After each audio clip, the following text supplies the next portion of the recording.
Hello there. These are the Tyler brothers, who are sure they'll go through life all the way. They each know their roles, and the younger one assists the stellar Antoine, both in life and on the basketball court. But tragic events force Kenny to face hard questions and find his own path beyond his older brother's shadow.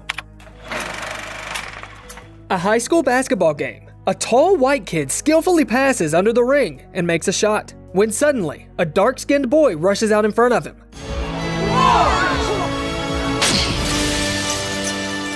He prevents his opponent from scoring with a powerful block shot, but the father coach scolds his leaping son. Even though his move was spectacular, the ball is out of bounds. The opponents still have the ball and are in the lead. Now they need an interception and an accurate field goal to win. The coach lets Kenny, the younger brother of the jumper, take the decisive shot, while Antoine protests. He's the best player on the team and wants to take over the game on his own. Kenny himself is unsure of his abilities and agrees with his brother, but the father insists on his choice. With a successful interception, Kenny bursts into the opponent's side of the court. All he has to do is make an open shot, but for some reason he hesitates. Even though the ring is right in front of him, he passes the ball to his brother. He dodges the opponents, who are now back on defense and also get a chance to score easy points. The ball soars in the air and, a last-second miss. The game is lost. Come on, bro. Sorry, man.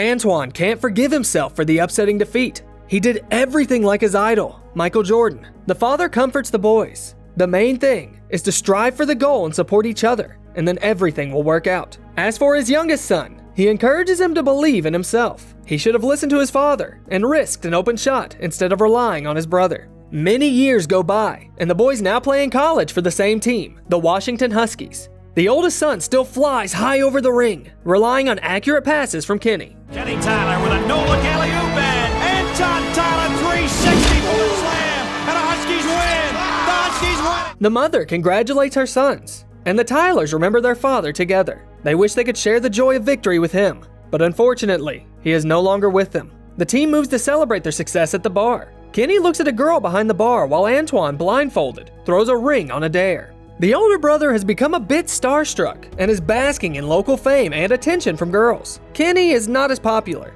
and the brothers make a bet about whether Kenny can get the number of the hottie behind the bar. The girl notices the basketball player's attention directed at her and hurries away. Kenny runs out into the street, where she calls out to him from her car. She doesn't give him a number, but she knows exactly who he is and praises him for playing so well. It's R.C. St. John, a reporter from the university newspaper, and the next morning, her article about the Washington Huskies comes out. It says that Antoine is the star and driving force of the team, and that Kenny sets up the style and tempo of the game with his passes. In the next game, the brothers continue to tear the defense apart, but after another spectacular dunk, Antoine suddenly begins to choke and falls from a great height to the floor. Lying on a stretcher, he asks his brother not to worry and finish the game. But on the way to the ambulance, his pulse drops, and the medical team begin resuscitation. The team can't handle the stress of its best player's injury and loses. Kenny hurries to change clothes to check on his brother in the hospital, but is interrupted by his coach.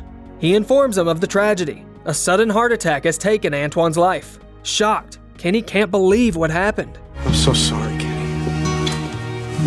The Huskies bid farewell to their player by immortalizing his jersey number as a poster under the ceiling of their home court. But that doesn't help them score any points in the league. Frustrated basketball players lose game after game, and reporters pester them with inappropriate and rude questions after matches. Kenny can't stand the stress. After one game in an empty gym, he says how much he misses his brother, turning in tears to the ceiling of the gym where Antoine's jersey with Antoine's number is hanging. Simone, Anton. Need you, kid.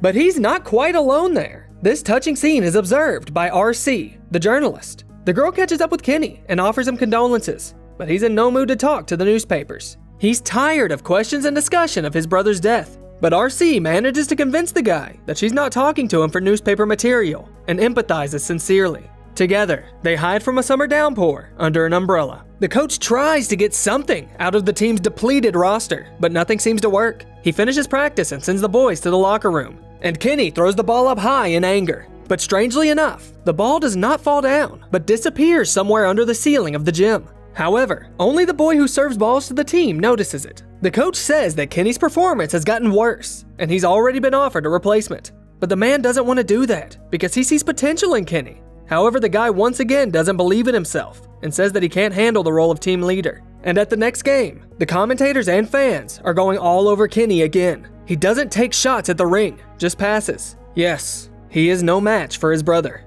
The Huskies are behind by 12 points again. The coach instructs Kenny to start shooting the hoop as soon as he gets the chance.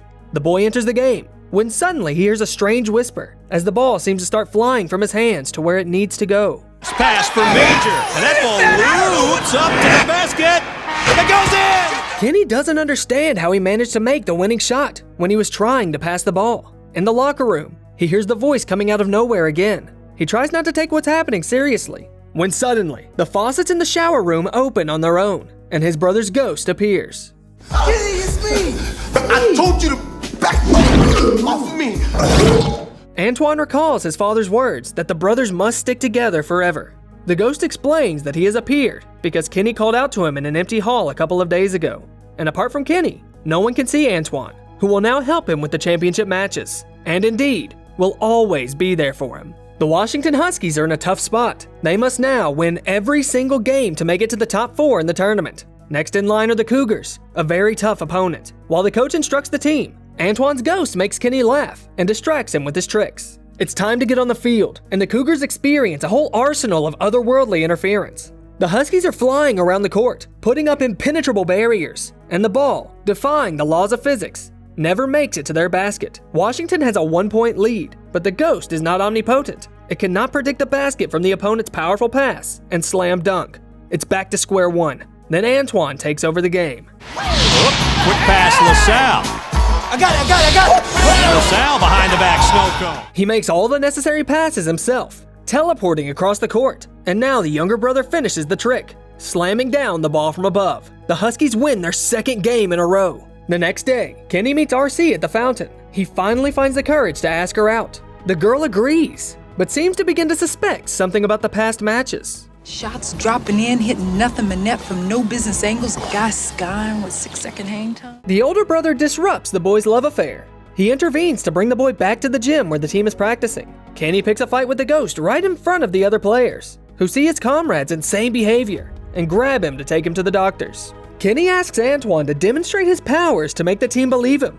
He suggests that the shortest player on the team tries to slam dunk, which he easily does after getting a magic kick from Antoine. But that's not enough to convince the team, so the ghost gets really annoyed. The team is shocked, though now they know who the 6th player on the court is that decides the fate of their games. The championship continues, and the Huskies' next opponents, the Bulldogs, have already defeated them crushingly this season. It's time for revenge. At this time, RC's boss suggests that the reporter take advantage of her acquaintance with Kenny to find out more information about the team. If she can find out something really sensational, she'll be on the cover of the best sports magazine in the country. And on the court, Antoine is already taking on the Bulldogs' main player, driving him crazy. This time, he possesses the ball itself. You better leave my little brother the hell alone and get your thumb out of my eye! O'Neal runs off to the locker room. Without him, the Huskies win with ease. And Kenny scores as many as 36 points by the end of the game. It's time for a well-deserved date, where RC wonders if Kenny is taking any banned drugs. The recent victories seem to come too easily to him. Kenny tries to lead the conversation, but Antoine is there and keeps interfering in his brother's personal life. He makes him behave strangely to scare off RC, but she, nonetheless, lets Kenny walk her to the door of her apartment. The goodbye seems destined to end with a long-awaited kiss. No.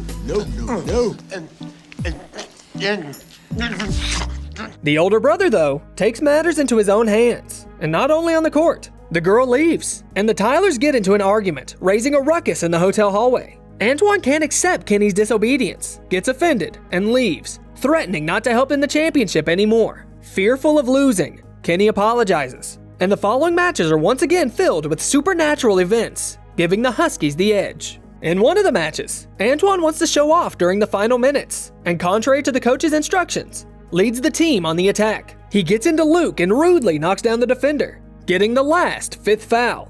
His interference begins to be uncomfortable, not only for the outsiders, but also for the ones who know about it. RC, on the other hand, continues to investigate Huskies' game footage and discovers what she was looking for. It is the last reckless episode on Antoine's part that allows her to find evidence of his presence.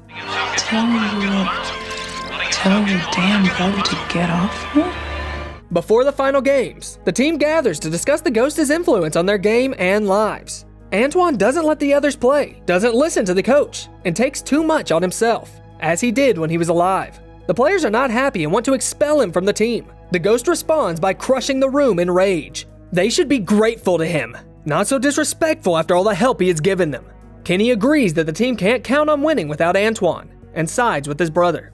Before the next match, RC runs into Kenny. He trusts her and tries to reveal the secret about Antoine, who has been by his side the whole time, but the girl ignores his attempts. She already knows everything, and is carrying with her an article about their dishonest victories for publication in major sports magazines. But when the time comes to share the text with the editorial board, RC decides to turn down a great opportunity to advance her career. She pays the price to save Kenny's reputation and her relationship with him. The article goes in the trash before it ever sees the light of day. Time for the semifinals. Kenny welcomes his longtime acquaintance, Smith, who is the star of the opposing team. Antoine does not interfere in the game, and Smith scores 22 points in the first half alone. Things get even worse for the Huskies in the second half, and the Ghost can no longer quietly watch this embarrassment. He burst onto the field, seriously injuring the opponent's best player with a treacherous push. This allows his team to win, but at what cost? After the match, Kenny goes to the hospital where the doctors are performing a surgery on his injured friend,